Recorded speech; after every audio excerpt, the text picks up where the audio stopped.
गृहस्थ धर्म में जैसे है या जिनके पास बहुत अर्थव्यवस्था है, उनको चाहिए कि गौ सेवा से बहुत जल्दी शरीर पवित्र होता है, हृदय भी पवित्र होता है और गोविंद भी प्रसन्न होते हैं।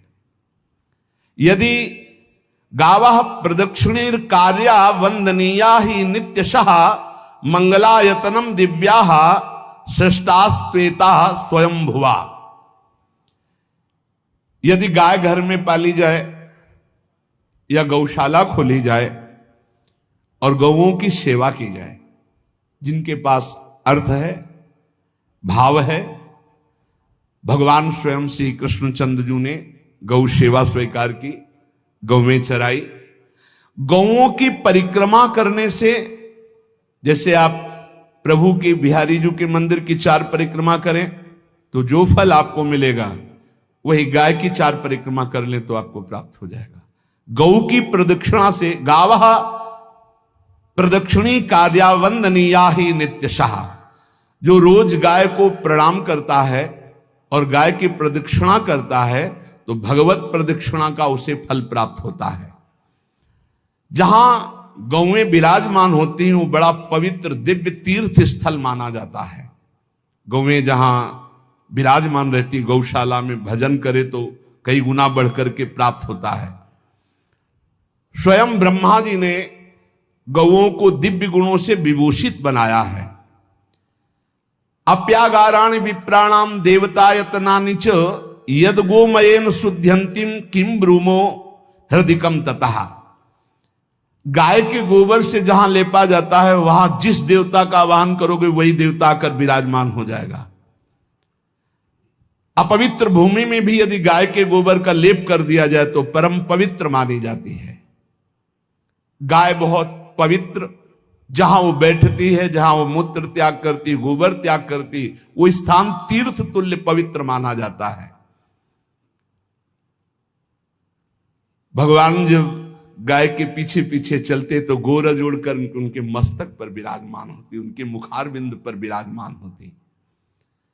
बाल गोविंद के अनिष्टों को दूर करने के लिए गाय के पूंछ को उनके ऊपर से झाड़ा देती थी मैया। जब गुरुमंत्र वैदिक सिद्धांत से दिया गया था पहली बार तो पंचगव्य पिलाया गया था। गोमूत्रम गोमयम क्षीरम दधि सर्पिस्तथैव च गवाम पंच पवित्राणि पुनंत सकलम जगत। कितना भी बड़ा पापी हो, अगर पंचगव्य पिलाया जाए तो वो वैदिक मंत्रों को स्वीकार करने लायक हो जाता है, पवित्र हो जाता है। पंचगव्य में 5 चीजें गाय की होती है। गाय का मूत्र, गाय का गोबर, गाय का दूध, गाय का दही और गाय का घी, ये 5 मिलाकर पंचगव्य पिलाया गया था। पहली बार जब वैदिक मंत्र दिया गया था तो पंचगव्य बनवाया था गुरुदेव भगवान ने संन्यास, और वो पिलाया था। ये पंचगव्य पिलाने से अपवित्रता का नाश होकर पवित्रता का संचार होता है। इसलिए धन्य है उनका जीवन जो गौ सेवा परायण है भगवत भाव से। गाय में साक्षात भगवान का भाव रखकर गौ सेवा करते हैं। त्रिषिता गौर गृहे बद्धा गेहे कन्या रजस्वला देवशास्त्र सन्निर्माल्य हंति पुण्यम पुराकृतम। यदि घर में गाय बंधी है और भूखी है और प्यासी है तो तुम्हारे सारे पुण्य नष्ट हो जाएंगे। अगर घर में रजस्वला कन्या बहुत काल तक है और उसका विवाह आप नहीं कर रहे हैं तो आपके सारे सुकृत नष्ट हो जाएंगे।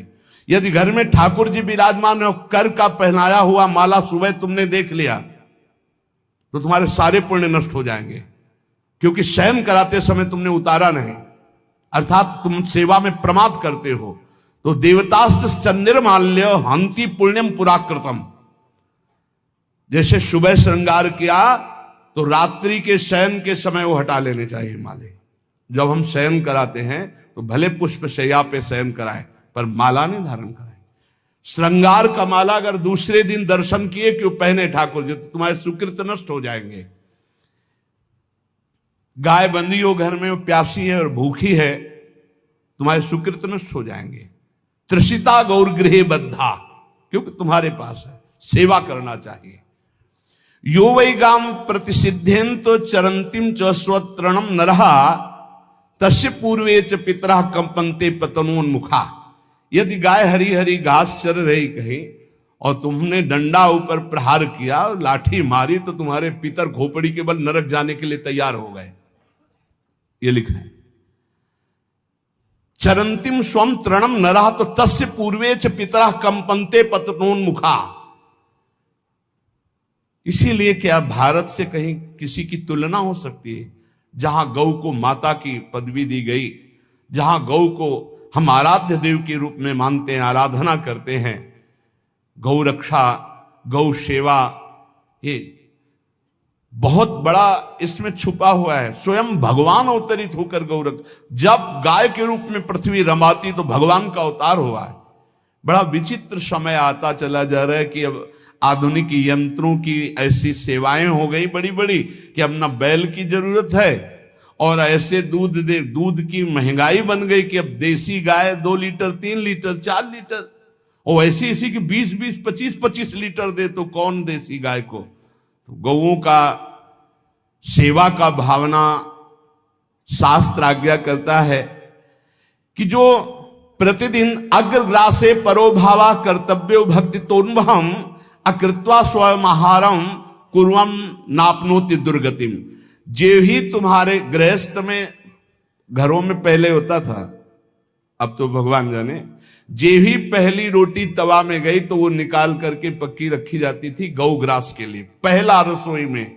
तो इसमें लिखा प्रतिदिन स्वभोजनम, पहले स्वयं भोजन न करके गाय के लिए ग्रास निकालना चाहिए। तो जिनके पास अर्थव्यवस्था जो गृहस्थ धर्म में है या जिनके पास अर्थ है, कुछ रोज 1 रुपया निकालो। हम कह रहे रोज निकालो तो महीने में 30 रुपया होते, 30 रुपया में एक गाय को हरी घास तो एक टाइम पवा ही सकते हो ना, बहुत नहीं है तो 1-1 रुपया निकाल के अगर एक गाय को चारा दोगे तो एक बार का भोजन तो हो ही सकता है। 30 रुपया में हरी घास जाकर के उसके दावा एक बार तो पवा दोगे ना। अग्रग्रासे परोभावा कर्तव्य भक्ति तोन, हम भक्ति पूर्वक गाय को 1 ग्रास भोजन में 1 रोटी तो निकालना चाहिए गाय के लिए, ऐसा शास्त्र आज्ञा कहता है। जो ऐसा करता है तो अकृत्वा स्वयमाहारम कुर्वन् नाप्नोति दुर्गतिम, अपने आहार से 1 रोटी निकालकर गाय को देता है और स्वयं 3 रोटी भले पाले 1 रोटी गाय को दे दी तो बोले उसकी दुर्गति नहीं होगी, अर्थात उसके अंदर भाव बढ़ता चला जाएगा वो भगवान की भक्ति में। और तेनाग्नयो हुता सम्यक पितरश्चापि तर्पिताः देवास्त पूजितास्तेन यो ददाति गवान्हिकम। जो प्रतिदिन गौग्रास निकालता है, अर्पित करता है, तो उसको अग्निहोत्र करने का फल मिलता है, उसके पितरों को तृप्ति मिलती है,